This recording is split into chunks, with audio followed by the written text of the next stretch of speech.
He laughed at me.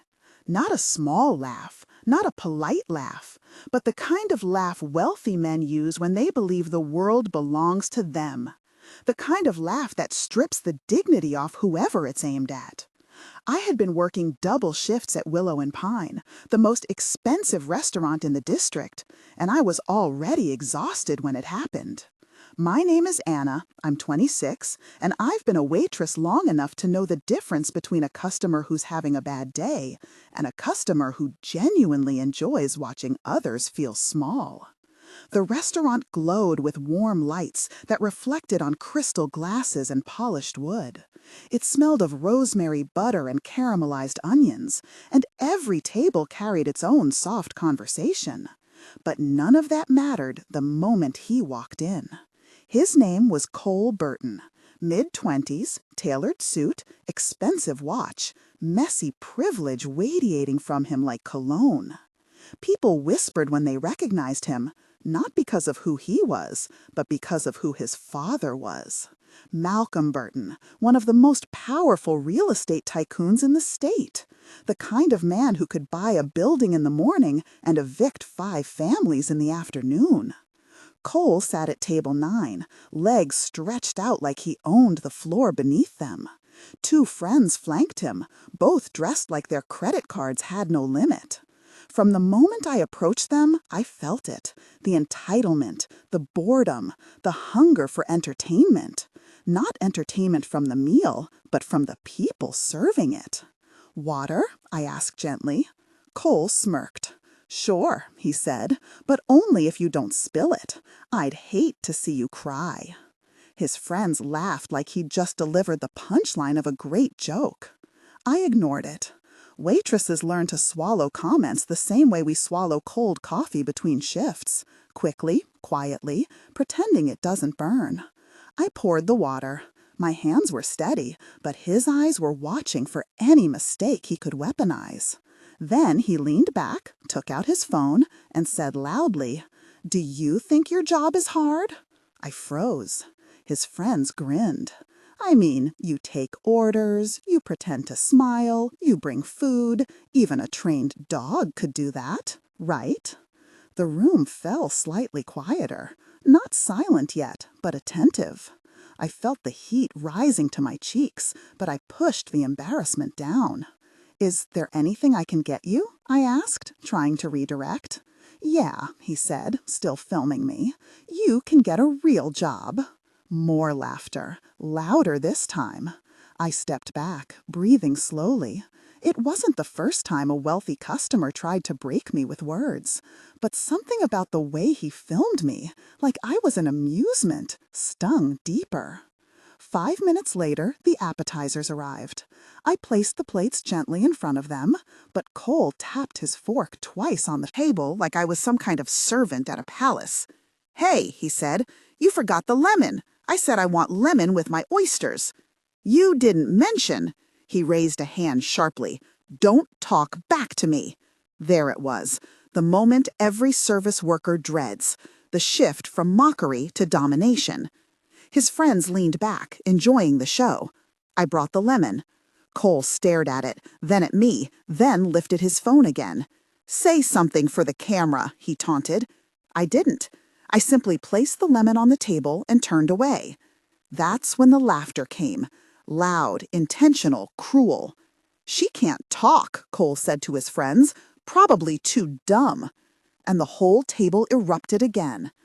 But what none of them noticed was the man sitting 2 tables behind them. A quiet man in a dark jacket, hands folded, eyes sharp. He had been there since the beginning, watching, not saying a word. His name was Eric, and I had no idea that he was recording everything. When I returned to the kitchen to take a breath, my coworker Maya glanced at me. "You okay?" "Just another entitled customer," I said. But even as I said it, something inside me hurt. I was tired. Tired of being humiliated. Tired of being treated like I was invisible unless someone wanted to step on me. When I returned to the dining room, Cole raised his phone again. "Hey," he shouted across the restaurant. "Come here. I want to show you something." I walked over reluctantly. He turned the screen toward me. It was a video of me placing the water down earlier, sped up, edited with stupid sound effects to make me look clumsy. He laughed so hard he almost fell back in his chair. His friends howled. I felt the humiliation sting beneath my ribs like a bruise that hadn't formed yet. "I bet this gets 1,000,000 views," he said. But something changed. The restaurant had grown silent. People were staring. Not at me, at him, and at the man behind him, still recording. Eric stood slowly, placed his phone on the table, and spoke for the first time. "You think humiliating workers is funny?" he said quietly. "Let's see if the world laughs when they see the full video." Cole turned, confused. "Who are you?" "The guy who's been recording you for the last 15 minutes. Cole's face paled. "You can't do that." Eric shrugged.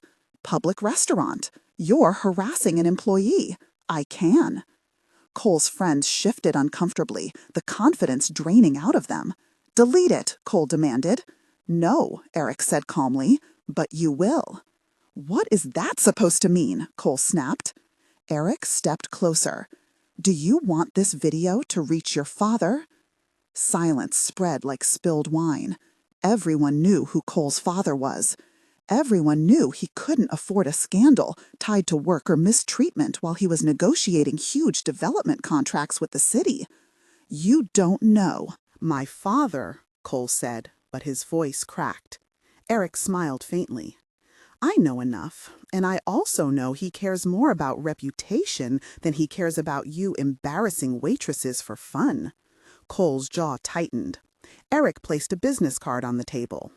"If you don't publicly apologize and take down every video you've ever made mocking service workers, I'll send this to every journalist I know." He picked up his phone again. "And by the way, the internet loves justice stories, especially when the bully gets exposed." Cole reached across the table and grabbed Eric's arm. "Give me the phone." That was a mistake. Chairs scraped. People stood. Even Cole's friends backed away. Eric didn't move. He simply said, "Let go." Cole let go. When I returned to the kitchen, my hands were shaking, not from fear, but from something I hadn't felt in months: validation. 2 hours later, after the dining room closed, my manager knocked lightly on the office door. "Anna," she said, "there's someone here asking for you." I walked out and saw Eric waiting in the empty dining room, the warm lights now dimmed. "I wanted to make sure you're okay," he said. "I am," I replied. "Thanks to you." He nodded. I posted the video. My breath caught. "Already?" "Already," he said. "It's spreading fast. People hate seeing kindness abused." The next morning, my phone exploded. The video had gone viral. Millions of views overnight. Comments flooded in. This girl deserved respect. Finally, someone stood up to entitled rich kids. Give her a raise. And then came the breaking news alert. Malcolm Burton was trending. Not for business, not for achievements, but because the world had discovered his son enjoyed humiliating workers while dining in luxury restaurants. Reporters camped outside Burton's corporate office. Former employees came forward, sharing their own stories, not just about Cole, but about his father's cutthroat behavior. Pressure mounted. Sponsors backed out. A city hearing opened an investigation. 2 days later, Malcolm Burton released a statement distancing himself from his son's behavior, calling it unacceptable and embarrassing. Cole vanished from social media. But the biggest shock came a week later. A letter arrived at the restaurant addressed to me. Inside was a typed apology from Cole himself and proof that he had started mandatory volunteer work at a community kitchen. Was it sincere?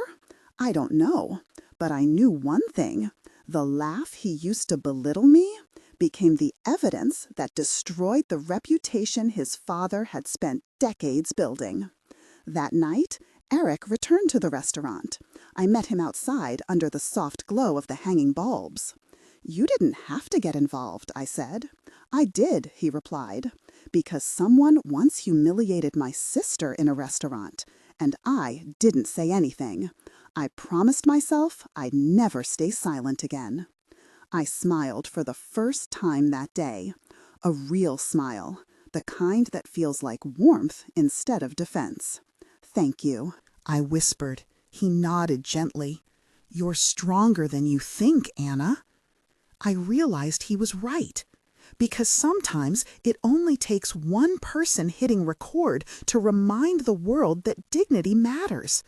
And sometimes the smallest voice in the room becomes the loudest truth online. If this story moved you, share it and tell me in the comments, "I saw," or "I would." Your story might be the next one we tell.